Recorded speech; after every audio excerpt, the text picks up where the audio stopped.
Halo, apa kabar anak-anak? Semoga kalian selalu sehat ya. Ayo tetap semangat walaupun kita belajar jarak jauh. Jangan lupa untuk mengerjakan dan mengumpulkan tugasnya. Baik, kali ini kita akan belajar tentang perlawanan terhadap kolonialisme dan imperialisme. Kolonialisme dan imperialisme ini sama-sama menjajah suatu negara, menguasai sumber daya alam suatu negara, tetapi bedanya imperialisme itu membentuk suatu pemerintahan di negara jajahannya. Namanya suatu pemerintahan artinya memiliki struktur pemerintahan. Perlawanan rakyat Indonesia dibagi menjadi dua periode. Yang pertama melawan persekutuan dagang. Persekutuan dagang.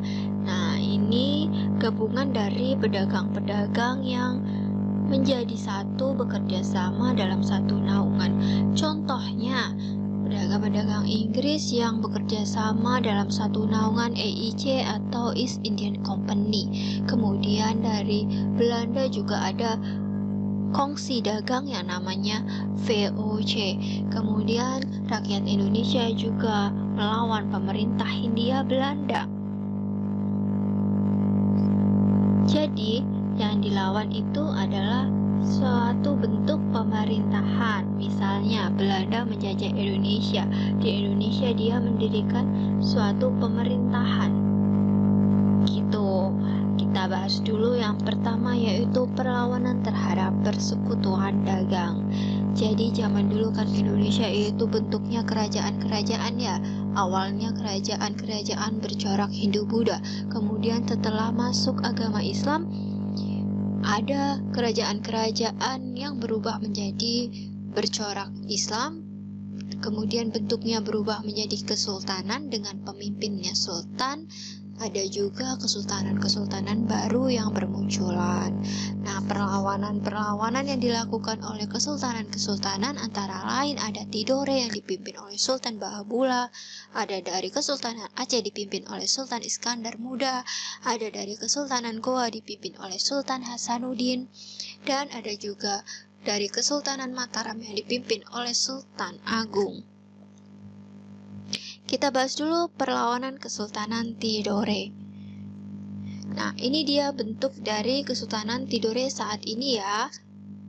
Di mana letak Kesultanan Tidore? Kesultanan Tidore terletak di Pulau Maluku. Nah, Kesultanan Tidore ini berdekatan dengan Kesultanan Ternate, di mana mereka masih berada di dalam satu pulau. Jadi Kesultanan Tidore sama Portugis kan ini saling perang ya. Karena Portugis itu menghalang-halangi perdagangan Banda dengan Tidore. Jadi kronologisnya tuh gini. Portugis awalnya tuh menembaki junjung atau perahu dari Banda yang akan membeli cengkih ke Tidore. Nah, kemudian Tidore nggak terima dong sama perlakuan Portugis. Kenapa kok perahu-perahu dari Banda yang mau beli cengkih malah ditembakin? Gitu, akhirnya Tidore melakukan perlawanan. Nah, sebelumnya hubungan Ternate dan Tidore itu kan sudah tidak baik, tapi karena masuknya Portugis, kemudian Portugis mengadu domba Ternate dan Tidore, akhirnya hubungannya makin tidak baik lagi. Akhirnya kan Kesultanan Ternate dan Tidore itu saling perang. Nah, Portugis itu mendukung Ternate, Ternate juga didukung oleh Bacan, akhirnya Portugis, Ternate, Bacan mendapat kemenangan. Nah, berikut kronologis dari perlawanan Kesultanan Tidore. Jadi pada tahun 1565, Sultan Hairun berhasil menyatukan rakyat dan mengobarkan perlawanan. Kemudian tahun 1570, karena Portugis terdesak, akhirnya Portugis mengajak Sultan Hairun untuk melakukan perundingan di benteng Sao Paulo. Namun Sultan Hairun ini ditipu. Ketika Sultan Hairun datang ke benteng Sao Paulo untuk melakukan perundingan, malah ditangkap dan dibunuh. Akhirnya tahun 1575 Ternate dan Tidore bersatu untuk melawan Portugis, dan perlawanan ini dipimpin oleh Sultan Bahabula. Sultan Bahabula ini adalah putra dari Sultan Hairun. Dan akhirnya Portugis itu berhasil diusir dari Ternate. Setelah keluar dari Ternate, Portugis itu kan pergi ke Ambon. Kemudian tahun 1605, Portugis diusir oleh VOC dari Ambon. Selanjutnya kita bahas tentang perlawanan Kesultanan Aceh. Ini dia salah satu masjid yang ada di Aceh, milik Kesultanan Aceh Darussalam, namanya Masjid Baitur Rahman. Letak Kesultanan Aceh itu tentunya ada di ujung Indonesia ya, ada di Aceh. Kemudian kenapa kok bisa terjadi perang Aceh antara Portugis? Jadi sejak Portugis menduduki Malaka tahun 1511, Portugis melihat nih, Kesultanan Aceh itu merupakan saingan yang paling berat dalam perdagangan.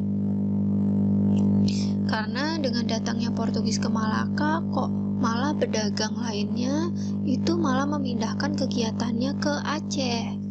Gitu, makanya persaingan Portugis dan Aceh itu semakin sengit, lama-lama menjadi permusuhan sampai-sampai apabila armada Portugis berjumpa dengan patroli-patroli Angkatan Laut Aceh, pasti terjadi pertempuran di laut. Jadi pada tahun 1500 sampai 1600 itu kan terjadi persaingan di bandar perdagangan Malaka itu antara Aceh, Johor, dan Malaka, yang kemudian Portugis datang ke Malaka dan berhasil menguasai Malaka. Nah, pada tahun 1615 itu ada pergantian Kesultanan Aceh, pergantian sultan. Kemudian dipilihlah Sultan Iskandar Muda yang memulai pemerintahan Kesultanan Aceh. Pada tahun yang sama itu, Sultan Iskandar Muda juga memimpin penyerangan terhadap Portugis. Namun, serangan pertama mengalami kegagalan. Kemudian, ada serangan kedua pada tahun 1629. Serangan ini dilakukan secara besar-besaran. Portugis itu sempat terkepung dan terancam, mereka aja hampir nyerah. Tapi Portugis dapat bantuan dari Johor, Pahang, Patani, Goa, dan India, sehingga mereka dapat menaklukkan Aceh. Perang kan terus terjadi, mereka saling berusaha untuk menghancurkan, tetapi sama-sama tidak berhasil sampai akhirnya Malaka jatuh ke tangan VOC pada tahun 1641.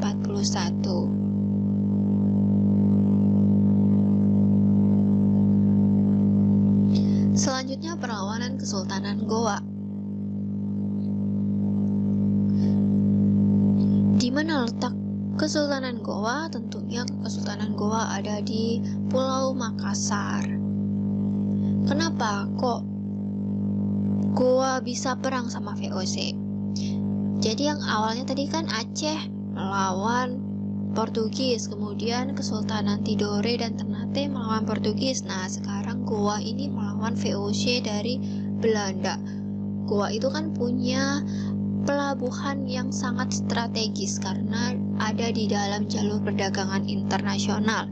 Namanya Pelabuhan Sumba Opu. Pelabuhan Sumba Opu ini fungsinya sebagai bandar perdagangan yang menjadi tempat persinggahan kapal-kapal dagang dari timur ke barat atau sebaliknya. Misalnya, ada pedagang dari Malaka mau ke Maluku, pasti mereka akan singgah dulu di Pelabuhan Sumba Opu, misalnya untuk bongkar muat barang. Gitu. Jadi setiap pedagang seringnya itu singgah dulu di Pelabuhan Sumba Opu. Oleh karena itu VOC itu pengen menguasai wilayah Goa karena sangat strategis, sangat ramai gitu. Nah, pada tahun 1666 awalnya itu kan kerajaan Goa yaitu Sultan Hasanuddin dan dari kerajaan Bone ada Arung Palaka itu kan saling berselisih paham. Kemudian VOC memanfaatkan perselisihan tersebut untuk mengadu domba gitu.